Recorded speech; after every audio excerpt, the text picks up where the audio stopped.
they asked me to do a workshop.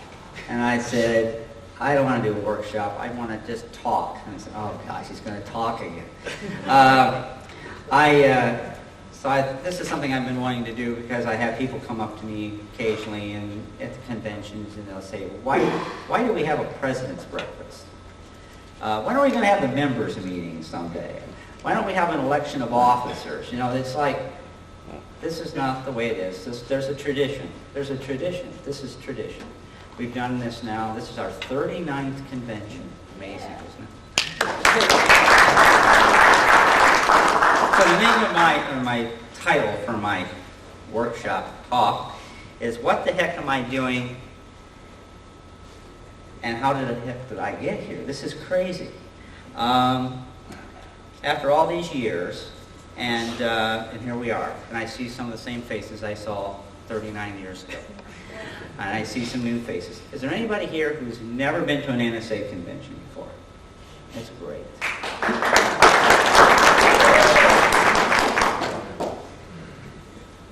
I'm just going to read some, and then I'm going to digress some, and then get down to the end, I'm going to have a question and answer, and you can ask me any questions you want. And you can throw any bananas and deals and stuff at me you want, so that's all. My first exposure to the third dimension was the 3D movies in the 1950s. And early on I collected Viewmaster reels that my grandmother had purchased for me Christmas about 1955. My grandparents were living in Florida at the time, and we would go to Florida. And she asked my mom, what does John like Viewmaster reels? And so I actually had started collecting before that. I was collecting at the age of 5 and 6. I was collecting stamps. And the reason I collected postage stamps was my grandfather was Walter T. Poppinger. If you're a stamp collector, you might even have heard of him. He was called the Akron Stamp Man. He was from Akron, Ohio. He started collecting postage stamps when he was 5 or 6 years old.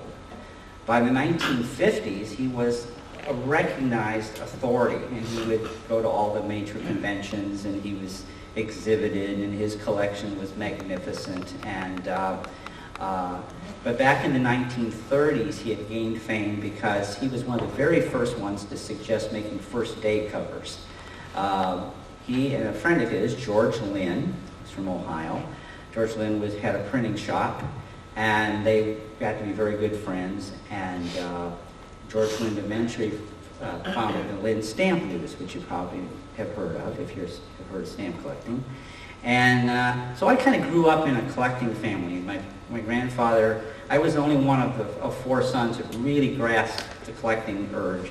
And for Christmas, I would get, or sometimes my birthday was in March. I think it was in March when my birthday came. I would get in the mail the last year's Scott's catalog, which was started up about this thing. I got about that thick, and it was all in one volume at those times in the 50s. So I was the only kid in the block that had a stamp catalog. So kids would come to our house, and we'd look up the values of the postage stamps. So I had the collecting bug when I was a little kid, and I had collected everything. I collected baseball cards, and I collected bottle caps and matchbook covers, anything I could get more than 2 of. It seemed like I had a collection of. So it was kind of in me to be a collector. I'm also interested in history too. So I had the collecting bug, and I had it for a long time, and I still have it. So I'm going to jump ahead now from my childhood to 1971. In 1971, I would return from Iowa. I had been living in Iowa.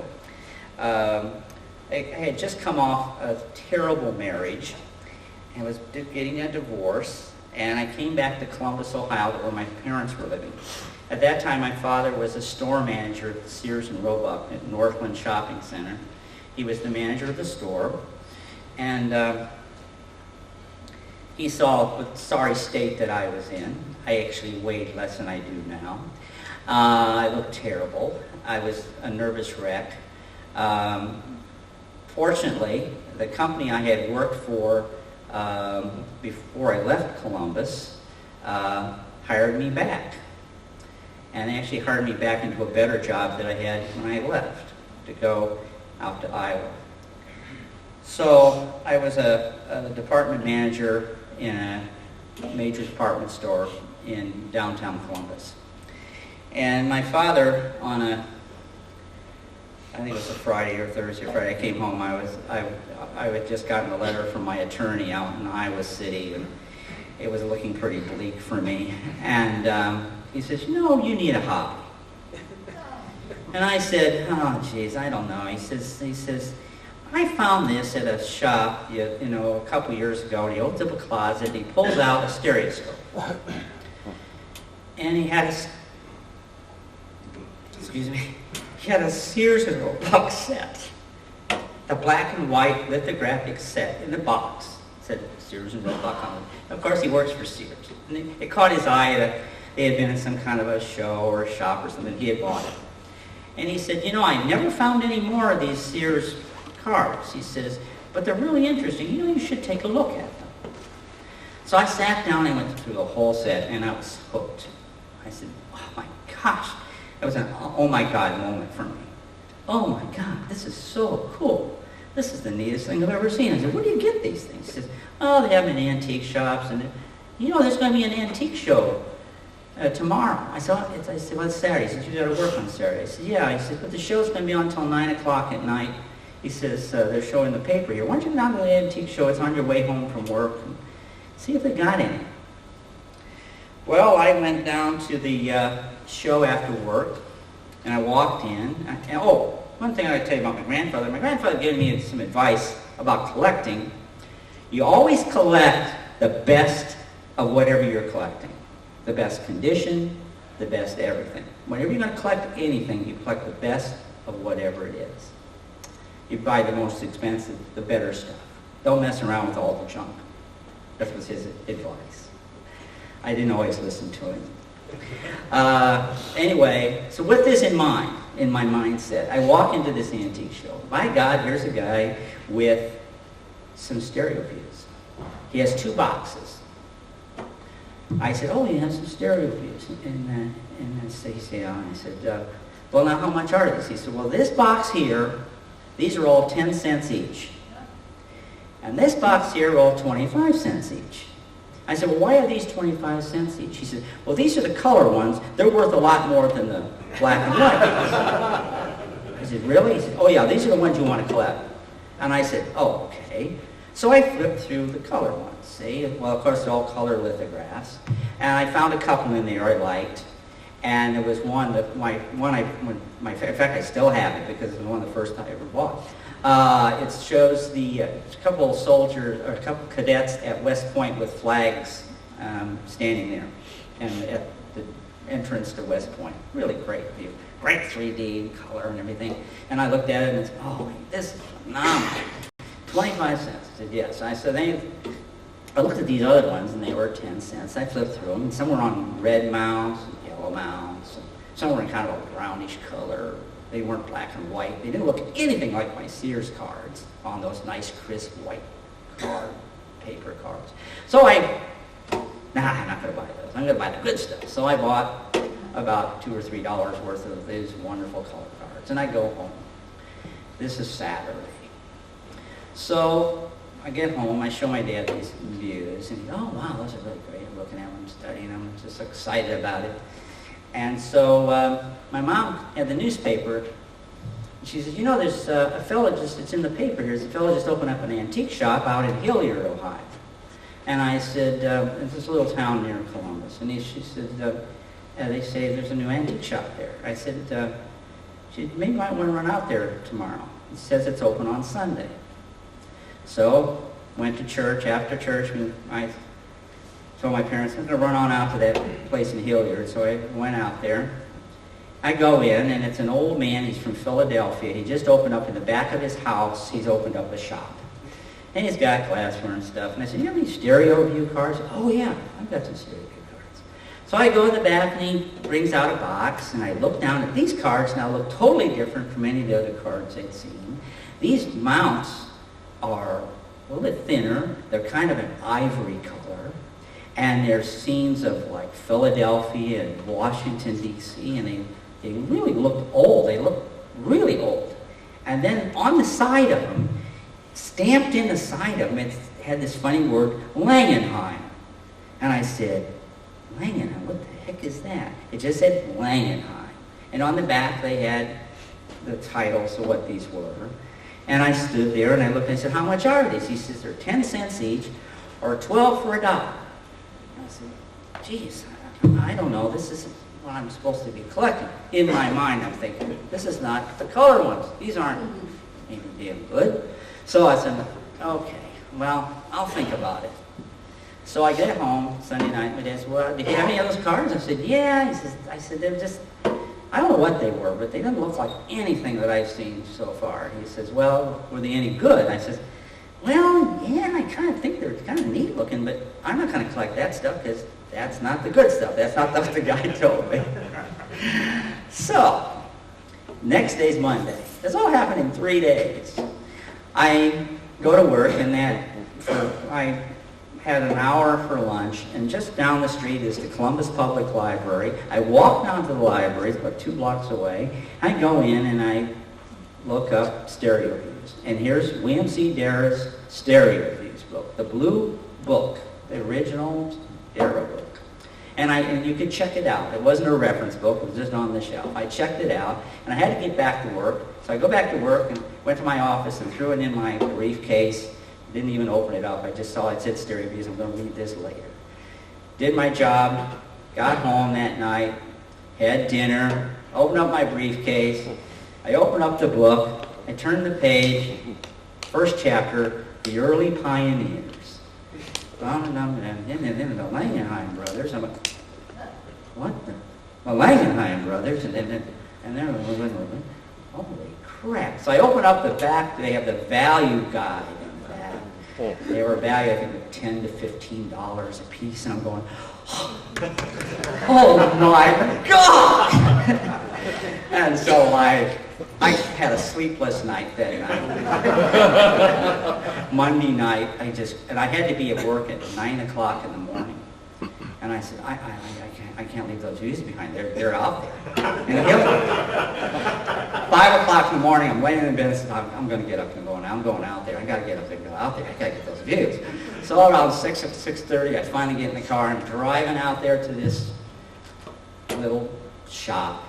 And the guy comes to the door and says, oh, what is it? And I said, it's 7 o'clock in the morning. I said, yeah, I know. I said, I'm the fellow you used to talk to Sunday about those stereo view covers? And he said, oh, yeah, come on. You want to buy the stereo view cars? I said, yeah, I want to buy the stereo views. Now, how much did you said they were 10 cents each or 12 for $1? He said, yeah. I might even give you a better price on them. I said, okay. It's like I just hit the gold mine. So I went back into this shop and I found there was about 18 of them, I guess, something like that. He gave them to me all for like $12 or something, whatever. It wasn't very much. It was cheap. I don't even remember what it was. It was just like, I was like nuts. I was totally out of my mind. And I came back, again, I had to go to work. I could hardly look at them because I had to go to work and do my job. I didn't want to get fired. I had been working there all that long. So I did my job, and then I got home and I studied the views. And I just wrote down some of them. I don't want to forget them because, and you know the thing is, I don't own any of them anymore. But there was views of Philadelphia. There was a Washington, D.C. view of a funny building. It looked sort of like the Capitol building, but it wasn't. And it was actually the Capitol building with the funny dome on it, the bullfinch dome, which we kill each other to get to in somebody's room today. There was just some really neat stuff. And I'm like, another oh my God moment I'm having, just like palpitations. So it started real early for me, and I was very, very fortunate because you just don't find that stuff. It's still, to this day, I've yet to find 18 Langenheim views all at one time. It's never happened, ever, again. It's like God wanted me to do this, I guess. So anyway, I continued to look up at the library. I read the Darrah book. I wrote to Darrah. He sent me an autographed copy of his book, and a little letter with it. And lived in Gettysburg, Pennsylvania. And I continued to go to the library almost every day, but not always. And I would look up in books that couldn't find hardly anything about stereo views. Most of it was bogus information anyway. And I found Hobbies Magazine. Hobbies Magazine was a major collectibles magazine at that time. And in there was a lot of classified ads, and I didn't find too much in there. I did find Jim Quinlan, you know Jim Quinlan from old times. He was the caveman. He was living in Canada. He had an ad in there. He wanted Mammoth Cave stereo views. I had no idea what they were. And I looked up in the book, and sure enough, there's some slight mention of them in the Darrow book. So I wrote him a letter and told him I was interested in stereo views, and he wrote me back a nice letter. But didn't get too far with him. But it was the first contact I had with a live person. And it continued on like that until one day I opened up the Hobbies magazine, and here was an ad for the New England Mail Auction run by Richard Ruffett in Mansfield, Massachusetts. And he was going to have an auction sale, a mail auction, illustrated catalog of stereo views. Well, and I think it was $2 or something for the catalog, so I sent off my money. And about 3 or 4 weeks later, I get this catalog. And I went totally berserk. I went through and I started marking and marking. And, oh my God, I can't buy all this. I can't afford all of this. I don't even know how much to bid. And I don't even remember if there was even estimates in it. I think he just listed the views.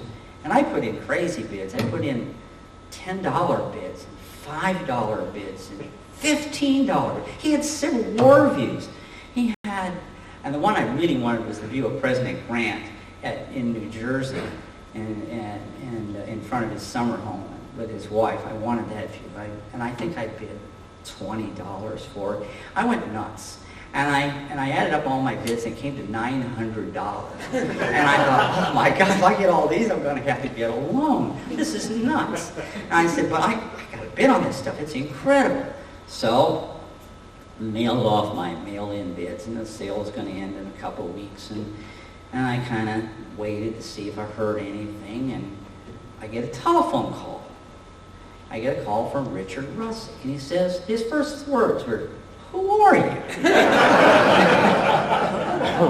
I said, "My name is John Waldsmith." "Yeah, I know that." He said, "Who are you?" I said, "Well, I live in Columbus, Ohio." And I said, I know that. And he said, "How long have you been collecting?" I said, "Oh, gee, I don't know, a couple of months, I guess." And he said, "Well, you looks like you might get some of these." He said, "But I just never heard of you before. Do you know anybody else?" I said, "Well, I wrote to Mr. Dara in Gettysburg. I have his book." And he said, "Oh, okay." So it was a nice conversation. And he said, "Well, I will send you, if you get anything, I'll send you a bill." Well, I got some stuff. I got my view of Grant. I got one Civil War view. I got some interesting stuff that was historic and was great. And I was so excited, I didn't know what to do with myself. But again, I had another oh my God moment in this, all of this craziness that goes on. And I was really hooked. So then later, and several months go by, I received a letter from Richard Russick. And he and his wife Francine were considering starting some kind of an organization for people who collect stereo views. And was I interested in joining? And also, would I list every person I know who collects stereo views? The only other person I knew was Jim Quinlan and Bill Dara. So I wrote their names down, and I knew we already had them, but I wrote them anyway. And I said, "This is all I know. I don't know anybody else. And there's some guy out there that's giving everybody the wrong information about the color views," which I don't understand why. I said, "But I'm really interested. Let me know if you ever get an organization started." Well, I sent the letter off, and I didn't hear too much. And then a few weeks later, he writes me back again, and he says, "Well, we've got about 500 people who have responded." He said, or 500 names so far who have responded, of people. And he said, are you interested in doing anything with this organization? Would you be interested in participating in it? And I said, yeah, I said, I could help you. I said, I have a job, I'm limited in funds. I said, but, you know, I'd be glad to work with you, do something. He says, well, he said, would you do the newsletter? And I said, well, I've never done a newsletter. My brother works for a newspaper. This is as close as I have. And I said, but, you know, I studied English in college and stuff. I guess I could do it. I don't know. He said, well, we need somebody to do the newsletter. I said, okay, I'll do the newsletter. So dumb me, I signed up to be the newsletter guy. And, well, I'm pretty much glad I did. And over the next few months, the new organization had kind of came together. I got a letter from John Craig, and then I got another letter from Tex Treadwell. They both volunteered to do articles for the first issue. And it's now 1973, and we're getting about 3/4 of the way through the year. And I got a nice letter from Fred Lightfoot. He sent our very first full-page ad. He also sent a pretty good-sized check to Richard Russick to jumpstart the organization. Francine Russick decided she would be the secretary and treasurer. Rick was going to be the president. So Rick called me up and he says, do you want to be on the board of directors? And I said, so we are going to do this. He said, yes, we're going to do this. I said, well, I'm getting myself together. I'm going to try to do this newsletter. I've talked to my brother. He showed me how to do a layout. I got a printer lined up. And he says, I said, well, how many people we have? He said, well, we got a mailing list right now. We're a little over 600 people. And he says, let's shoot for, when do you think you can have the first issue? I said, I think I can have it ready by the 1st of March. I said, I think we can do it. Talk to the printer, the 1st of March, 1974 would be. March 1st, I said, we'll do 6 issues a year. This will be the March, April issue. It's a newsletter. So I worked on it, got the articles from John Craig and from Tex Treadwell. And so my brother, so in the meantime, I asked Rick, well, what do you want to call this group? He said, come up with some kind of name and let me know. He wasn't too concerned about it. So my other brother, who was in the newspaper, he came over one night and he said, well, how you coming along with the newsletter? I said, well, I don't have a name for it yet. And he said, well, at that time there was a magazine in Ohio called The Wonderful World of Ohio. And I said, well, we could call it The Wonderful World of Stereo Views. And he said, that's way too long. He says, why don't you just call it Stereo World? And I said, okay, I'll run that by Rick Russick and see what he says. So I dug around I did some checking in I had a book of typefaces, and I picked out a typeface called Barnum, which is an old-fashioned kind of, so it has this old-fashioned look. It's Stereo World. And I had laid it out into columns, and I started laying out the articles. I wrote to Rick and called him, and I said, we're going to call this Stereo World. I said, I don't know what the name of the organization is yet. He said, you have any ideas? And he says, no. I said, well, I had one idea I have is called the American Stereoscopic Society. And Rick said, that ain't going to work. I said, why? He says, that's ass. And I said, oh, that's right. I said, well, how about like American Stereoscopic Association? He says, well, that sounds pretty good. You know, there's a Stereoscopic Society American branch. I says, there is? And he said, yeah. Fred Lightfoot's in that. And I said, oh, I never heard of that. He says, well, those are the people who take stereos. And they ship them around the country, and they look at them, and they make notes on the envelopes. And I said, you mean you can buy a stereo camera to do this? Yeah, they used to make them in the 50s, he said. Stereo realist. I said, you mean I can own a stereo camera? He said, yeah, you can still buy them. So I said, they're not in stores. He said, no, you're going to have to buy them in a used store, or find somebody that has them. And he says, check around. Maybe you can find a realist. Okay. So now I'm kind of like, oh my God, I can actually make stereo views. I can't freaking believe it. So anyway, I then decided, it was suggested, one of my brothers suggested, why don't you change it from American to National Stereoscopic Association, NSA. It doesn't conflict with anything. I found out later there's the NSA in the United States, National Security Administration. I had visions of guys coming to my door and asking me to open my drawers of stereo views. We're with the NSA, you know, holding their card up in their black suits. But that never has happened, thank God. So NSA it was. So the National Stereoscopic Association had their first issue of Stereo World scheduled for March 1st, 1974. It's now like February 1st, and I take all my materials to the printer. I said, I gotta have this the end of the month, the 28th, because we're mailing this March 1st. I said, and I went out and I bought envelopes, and I got the stamps, and we're going to mail it in a regular letter size envelope. And we're going to fold it 3 ways, you know, boom, boom, boom, fold it, put it in the envelope, put the address labels on. Francine Rossick sent me the labels.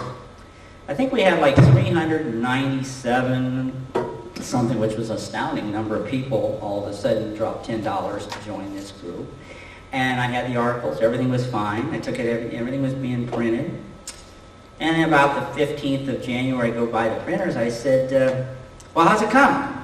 He said, well, we have a little problem. And I said, what's the problem? He says, well, the stripper's on vacation. And I said, the what? He said, the stripper's on vacation.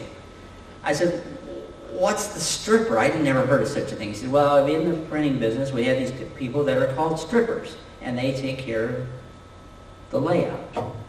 He tried to explain it to me. I don't know anything I'm talking about. So anyhow, I said, well, she will be back sometime the first week in March. I said, wait a minute, you told me you had this regular 20. Well, we forgot that she had this long-term vacation plan when I told you that. I said, why didn't you call me? He says, well, we thought maybe we could find somebody else to do it, but we haven't been able to find it. There's nobody here that knows how to do it. I said, well, can you have it by the first? No, there's no way. I said, well, all right. Do the best you can. Let's get it done. So it didn't come out on March the 1st. It actually came out on March 11, 1974, which happened to be my birthday. I was at work, and they delivered it to our home, and my brother was the one who folded one of my brothers, Tom, folded all the stereo worlds, put them in the envelopes, put the stamps on, and took them to the post office. So by the time I got home from work, they were already gone, and they had been in the mail. So in the mail March 11th. By March the 13th, 14th, I started getting telephone calls because what the heck are you thinking? You folded it. You folded it 3 ways. All right, I got to fold it with stereo world. So then from then on, we mailed all the stereo worlds in a flat envelope. But I went out and I bought brown flat envelopes. You know, the cheapest ones I can get, the brown manila envelopes. That was a mistake. The March-April issue, of course, they folded.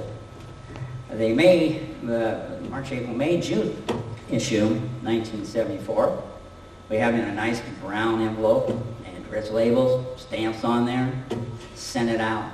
It took 2 to 3 weeks for some people to get their stereo worlds. Calling me on the way, I didn't get my stereo world, what happened? I said, I saw someone call me, he's already had it in a week. I said, well, I don't know. We all went at the same time. So I went to the post office, and they said, oh, you know, we don't know. And I finally found somebody who said, you know, it's handled as parcel post. I said, this is first class. I put first class stamps on it. But you got to stamp it first class. He said, hey, I suggest you use white envelopes and then stamp it. Then it won't get confused as parcel post.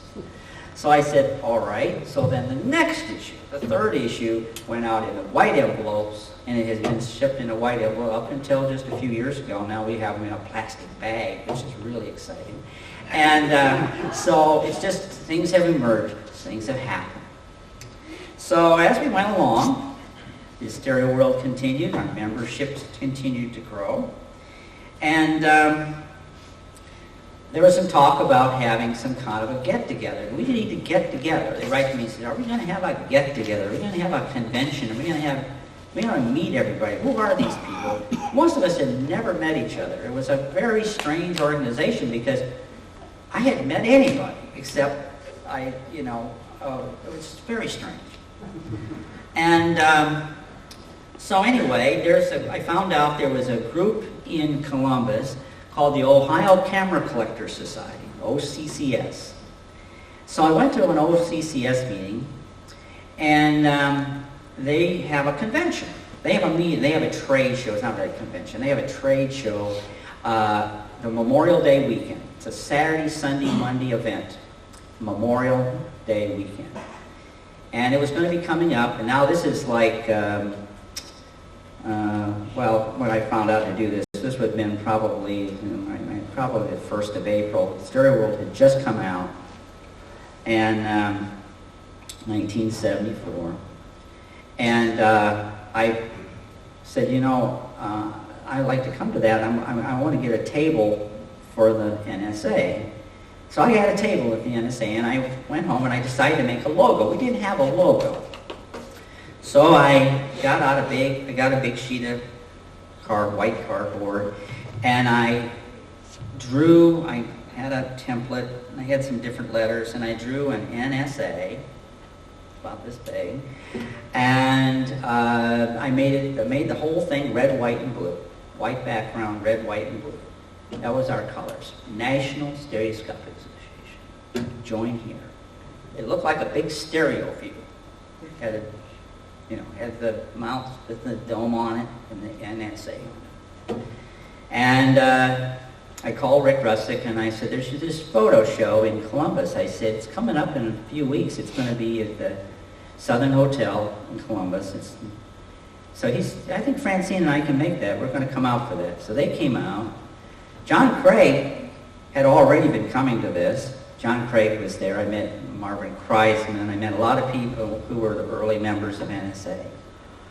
And I had my booth, and I had the first couple issues of Stereo World there to sell to people. And I signed up a whole bunch of new people for NSA.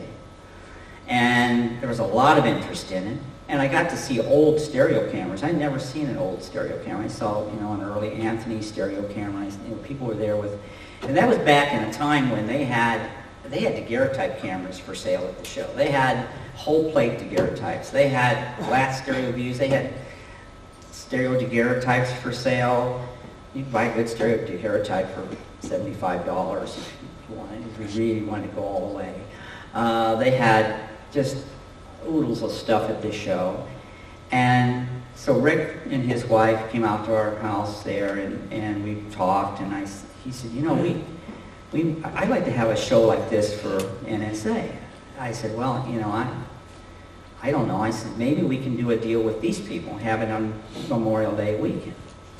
So I went to my next OCCS meeting, and it had been a big success for them. And I talked them into being our co-sponsor, being a sponsor of the very first NSA convention. And it would be the Memorial Day weekend, 1975. So, 1975 comes up, we're getting ready we're doing the Stereo World, we're mailing out, the membership is growing, and we had the convention. Well, Gordon Hoffman was, he had sent me a couple letters, and he had been appointed to the board of directors. We also had a Dr. Swanson who had been, but he kind of dropped out right away. So I don't even remember his first name. Maybe he's gone. So it was Richard Russick, myself, Francine Russick, and Rick Russick was the board of directors essentially. So Rick called me and said he and Francine were driving down, and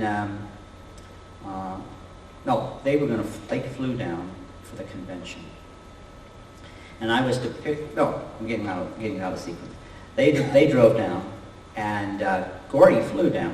Gordon Hoffman flew down, and I picked him up at the Columbus airport early in the morning on Friday, real early in the morning, 9 o'clock. I said, well, the show is, no, it was on Thursday. Picked him up on Thursday. The show is Friday, Saturday, Sunday, Monday. So I picked him up. Sorry, I'm getting out of sequence. So I picked him up. He came up. By this time, I had moved into an apartment. He came to my apartment, and we talked about stereo views, and we had lunch, we messed around, and looked at stereo views, and traded, and I said, it's about time to go down to see how we're doing with the setup. He said, I've lined this all up. I said, I got the floor plan here, and this is so-and-so's coming, and so he said, okay. So we get down there about 4 o'clock in the afternoon on Friday, and We walk into the Southern Hotel, and the lobby is packed, just packed. And off the elevator comes Alan Weiner. And you happen to be old enough to remember Alan.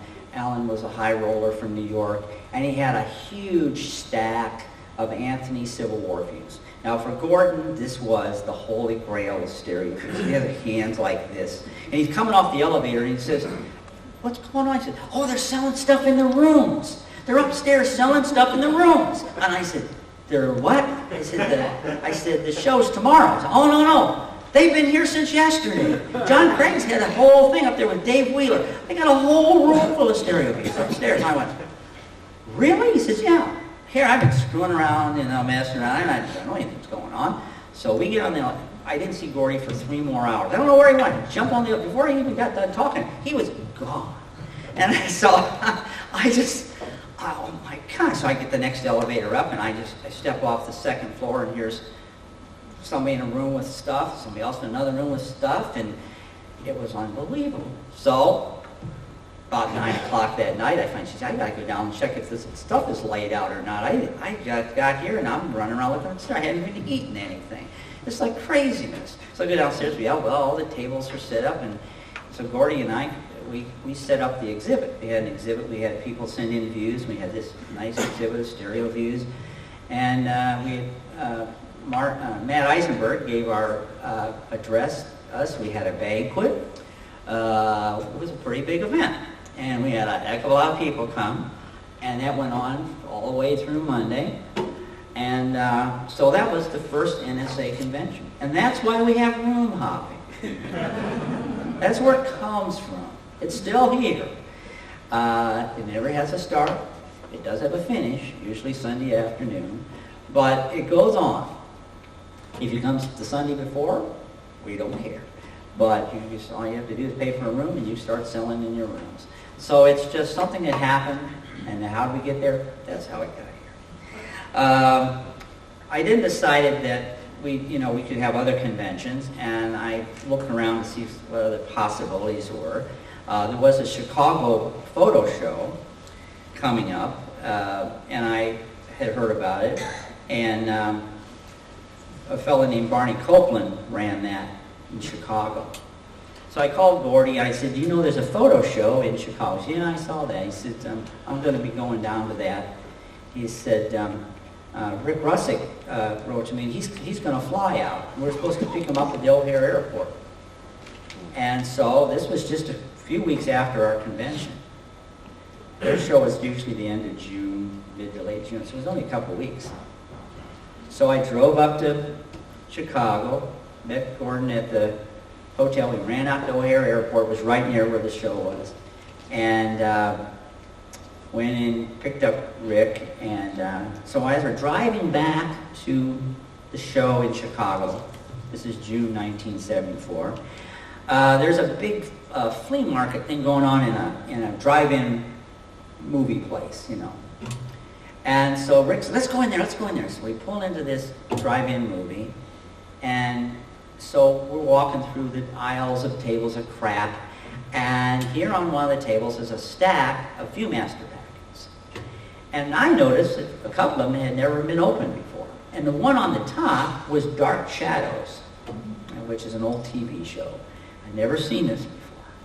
And of course, I was collecting Viewmasters. I thought I picked up this, and Rick said, "What the heck are you buying those for?" I said, "These are Viewmasters. This is the future of 3D collecting." He says, "Nah, nobody's going to collect that crap." I said, "No, this is it. This is the future of 3D collecting." He said, "When these cards all run out, then we're going to start collecting these." He said, "Oh, we're never going to run out of stereo cards." And then Rick and Gordy says, "What are you doing?" Rick and I were talking. Gordy had walked 3 tables down. He comes back. "What are you talking about?" I said, "These are Viewmaster packets." I said, "How much are they?" I said, "They're 25 cents a piece. I'm going to buy all of them. Some of them aren't even opened yet." I said, and I flipped through them, and there's, oh gosh, there's some pretty good ones here. And he said, "You collecting those?" I said, "Yeah, I collect Viewmaster." He said, "Oh, that's crap. I'm collecting cards." I said, "Man, I go there and I go on that stuff." I said, "Okay." A year later, Gordon Hoffman is amassing one of the largest Viewmaster collections ever assembled. Go figure. By the way, Gordy is very well. So I can't get into that right now. Let's see. Where did the other things come from? So anyway, I talked to Barney Copeland, and this Chicago group was sort of an unorganized photo club, sort of. But he kind of ran the show. And I talked him into helping co-sponsor the second NSA Convention in 1976. And we did. We had it in Chicago. In the meantime, we had a regional meeting in Alsip, Illinois. That was our very first regional meeting. My idea was, and it still is, to develop regional groups, and from those regional groups, we organized conventions in different parts of the country. That was my idea. It sort of works. It doesn't always work, but it works. And over the years, I've helped start the Atlanta group. I helped start the Ohio group. I've suggested to people, this is a good idea. I supported it. And we now have a loose-based group of regional directors. It needs to be a little bit tighter. It needs to have more people involved. But that was the idea. So the Chicago group was nice. Group of people, really unorganized, but we organized it, and we had our convention in Chicago. It was huge again, room hopping like crazy, and so we had a really good trade show. Now where are we going to go from there? What are we going to do in 1977?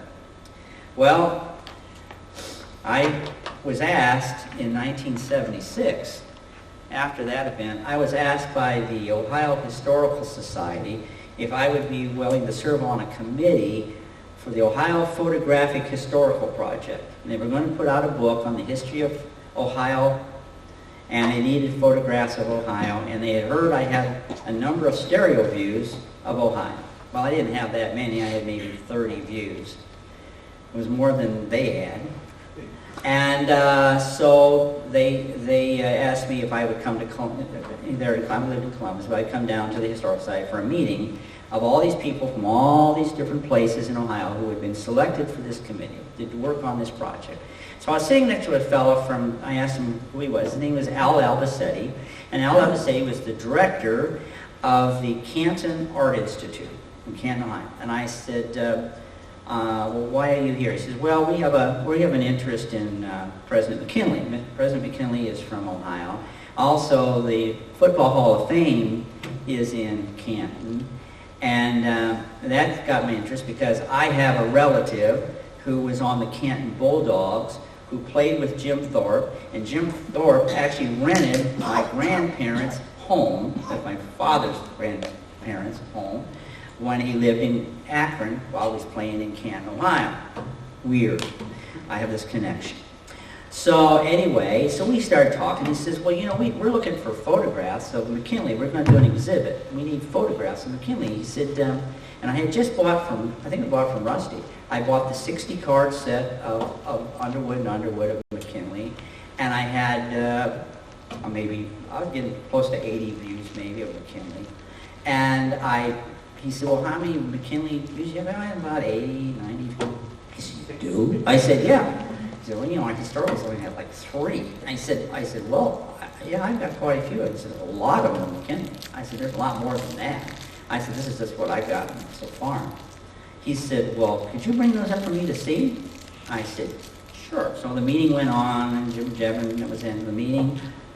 A week later, I drive to Canton, Ohio. We walk into this building, and it's the Canton Arts Institute, and it's part of the Cultural Arts Center. It's a huge building complex. And I walk in, and I said, oh my God, moment. This could be a great place for an NSA convention. So I walked into his office, and I showed him my views, and he got all excited.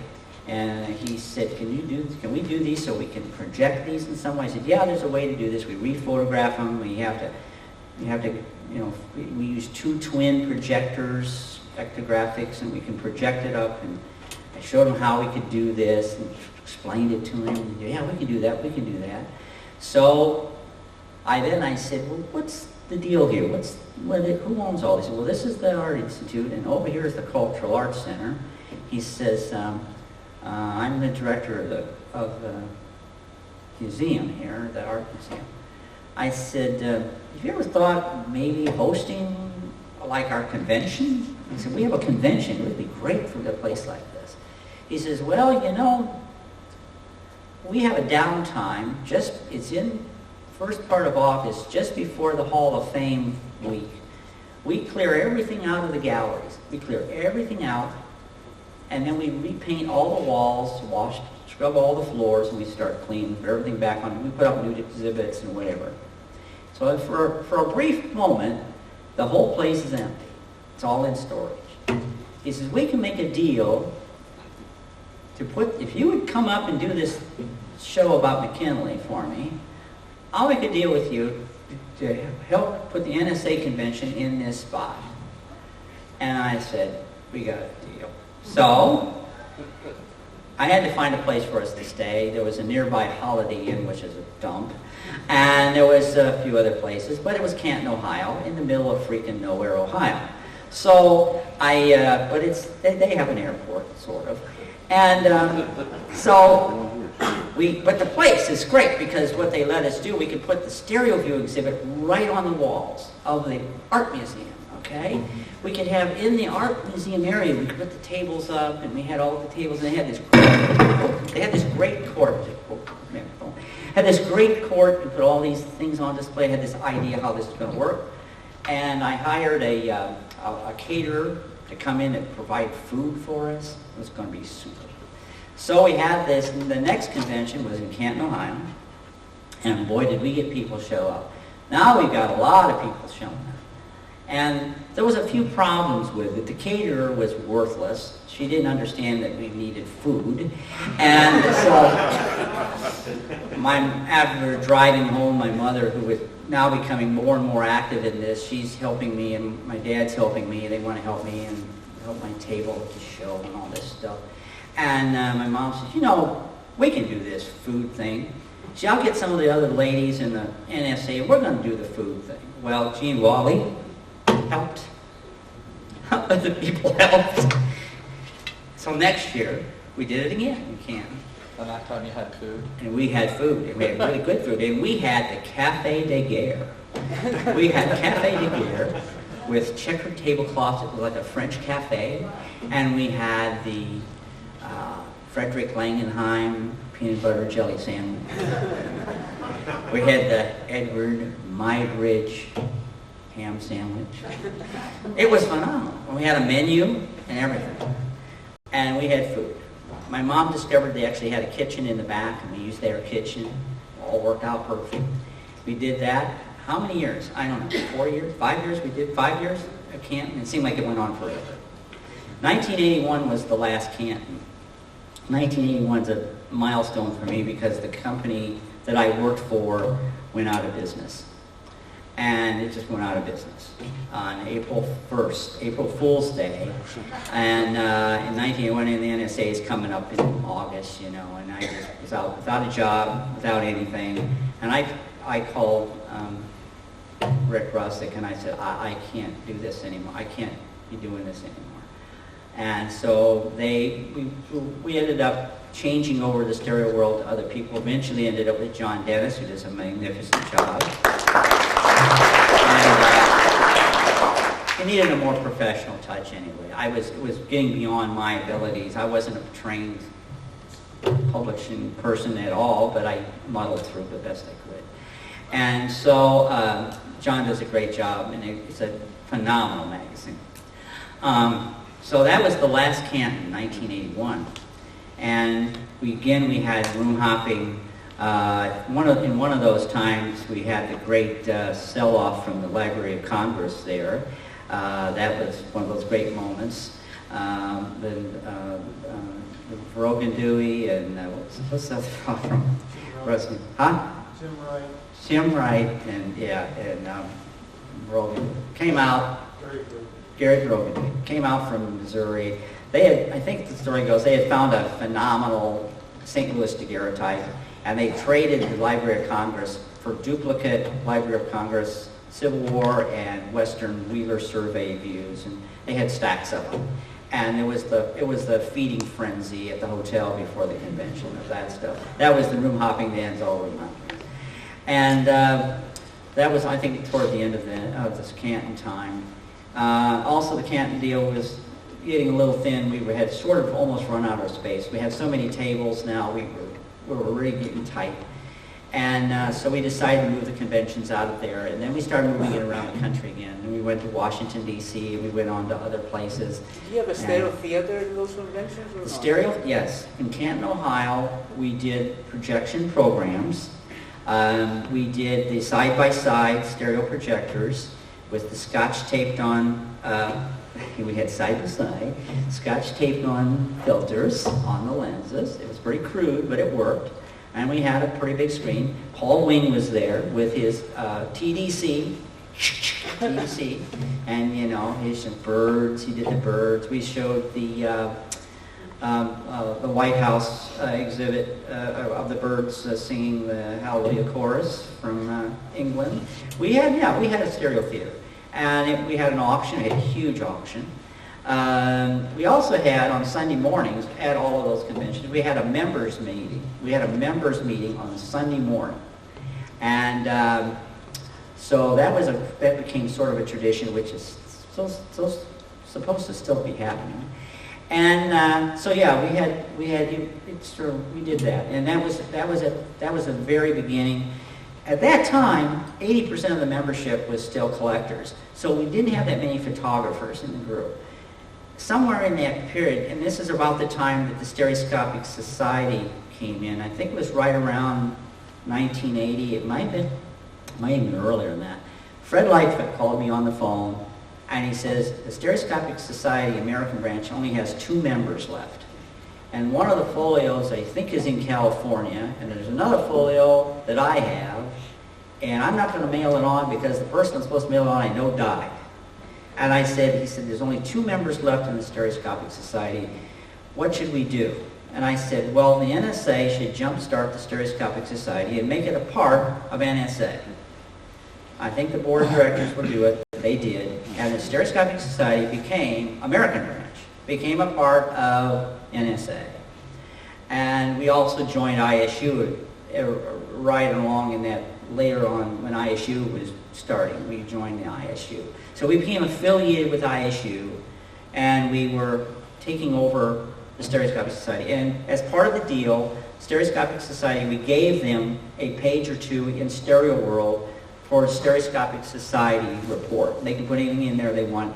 And Norman B. Patterson did a phenomenal job for years doing that. And so when you open your Stereo World, even the latest issue, you saw the Stereoscopic Society report. It's always in there. And they, of course, they have their own get-together now. That came along later. So these things evolve. They all evolve along. And so it's all kind of part of what's happened with NSA. It just evolves. We create, recreate, and we also did things like we started the Amateur Photographic Exchange Club. I was a member of that, Gordon Hoffman was. We restarted it. We just restarted the National Stereoscopic Association Amateur Photographic Exchange Club. We have restarted, of course, the Stereoscopic Society. And in that period of time, also, early on, when first getting started, one of the things that was mentioned was some kind of a research library. So the NSA, Oliver Wendell Holmes Stereoscopic Research Library was created early on. I donated over 100 books, I don't know, dozens and dozens of pamphlets and everything I had saved, and other people donated a lot of stuff. And we had it in Canton, Ohio, and I was the first librarian of the library. We had it there at the Canton Art Institute. And then when we left the Canton Art Institute for the last time in 1981, I had to really resign from it. I didn't have a job. I didn't have any prospects at the moment. Luckily, I did get a good job, and I continued on. But I gave up a lot of activity. It went to St. David's, Pennsylvania, to Eastern College. They were very nice to take the library. We had the Holstroms and Talbot Crane and other people in that area took over the library. We got the Helen Mosley collection. Duke University had first dibs, but I talked Mr. Mosley into donating it to us. We got that collection. So it grew, and now it's been dispersed, and I'm really upset about it. I'll be the first one to tell you, because the members should have been notified. There was never a notification of the library going away. I think I knew enough people to raise the money to move it to somewhere else without any problem. If we had only known what was happening, I think that was the wrong thing to do. Shame on you, whoever was involved. So anyway, these are all things that have evolved in the NSA. We ended up, of course, moving the convention to San Jose, California.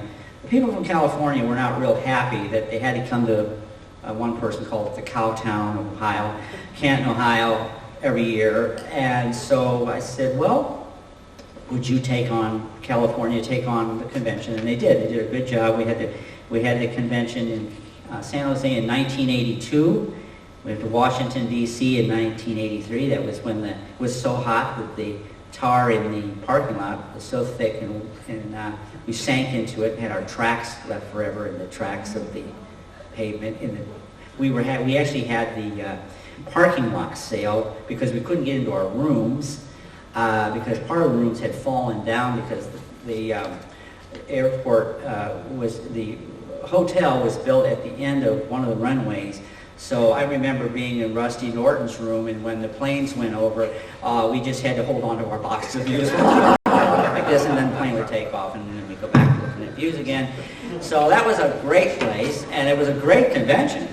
We didn't have a banquet. We just were let loose in the dining room, and the waiters and waitresses just lost their minds because 300 people showed up to have dinner. But it was, we had a convention. But everyone takes on its own flavor.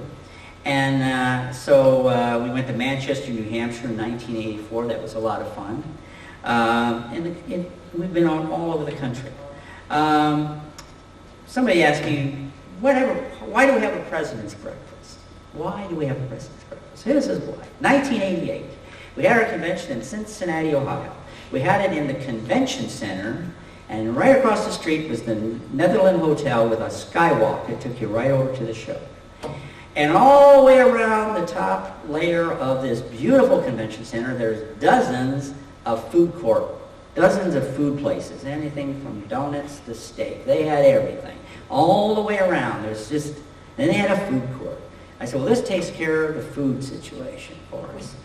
Okay, that's all wrong. They didn't tell me that on Sunday morning, they shut down everything. So on Sunday morning, I arrive over at the show, and everybody's in my face, and they said, oh, I'm starving. The hotel doesn't have, all they have is a $18, which in today's money is about $50, an $18 breakfast buffet, which we can't carry out. You have to eat it there, in the hotel. And it's across the Skyway. I can't even get a cup of coffee.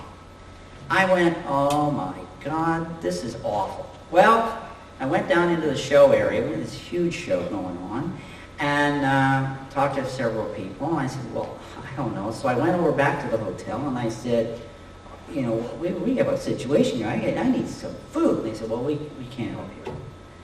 And I said, well, all right. Well, there was a guard there standing. He says, there's nothing downtown open. Cincinnati closes down on Sunday. The whole downtown is closed. I said, and now the Coke machines are completely empty. There is nothing left in the whole building to eat, drink, nothing. And it was getting to the point where the natives were restless. And so I got in my car. Oh, he said, I said, well, where's the nearest place you can get food? You got to drive out to Cheviot. If you live in Cincinnati, you know where Cheviot is from downtown. And I got in my car. I drove to Cheviot. The first place I saw was a Burger King. It's now about 10:30 in the morning. I don't know if you've ever seen the movie with Woody Allen called Bananas. When he goes in, he orders like 300 hamburgers for his troops out in the jungle. And that was me. Coming in there, I looked like Woody Allen. I had my glasses on. I come in, I said, I need like 250 Burger Kings. And the guy goes, you're kidding me. I said, no, I'm absolutely positive I need it. I said, I got hungry people downtown. I says, what else can I get? I need about 50 pounds of fries. I need, what do you got? And I said, I stopped at some kind of a convenience store, paid an outrageous amount of money for all the bottles, those big bottles of soda they had, and I got water, I got cups, I got napkins. I was gone for about 45 minutes. I come back, and now the natives are really restless. It's now like 11:45. They haven't eaten anything, drank anything. They're going nuts. It's Sunday morning, and we just ate Burger Kings and Coke that was not too good, and everything right there in the. It was nuts. And we had the people coming in to buy stuff, and they're looking around at all these people like they were like half happy, half angry, crazy, starved stereo people. They were making stereo people hungry. So it was one of these kind of things like. So I decided, well, what we need to do, we always had the membership. We didn't even have the membership meeting that year because I was gone. It was gone. It was gone because nobody was in the mood to talk to anybody. So I said, we need to have the report of the board of directors. That's the idea. The board of directors meet, and then they're supposed to report what's going on, what their plans are. Ask any questions. It's not an election. By far, there's no election. There's no elections here. There's no politics. So I then proposed that in the next convention we have a president's breakfast, which we still have, and that the idea is to get everybody fed who wants to be fed. And then at that meeting, the president's supposed to get up and give an address and tell us what the board decided at the last meeting, which is usually, what, Thursday when they have it? Is it today or tomorrow or whenever? I don't pay attention anymore. So I'm not on the board of directors anymore. And so that's how that came to be. There's a reason behind it. And I think it's actually a pretty good thing. We wanted to go to Portland, Oregon. And I talked to John Dennis, and and Gordy and I lined up a place in Portland, out in, what's the suburb? I can't think of it. Anyway, we lined up the convention for Portland, and I wanted to do the Viewmaster tour. I want to go to Viewmaster. Right. They had just been taken over by GAF, and so I went down to see, is it Gary Evans? Is that the fellow? People know. I think his name was Gary Evans. He was the direct. He died from poisoning from the Viewmaster crab. Anyway, he was the director of the factory. He wasn't the president of the company. The president of the company lived in New York City, and it was part of the GAF Corporation. And so I went in to see him, and I said, I want to have a tour of the factory. He says, we've never, ever, ever had a tour. We're not supposed to have tours, not open to the public, everything's top secret, and all this kind of stuff. I said, but these people want to see how you make the views. They want to see how this works.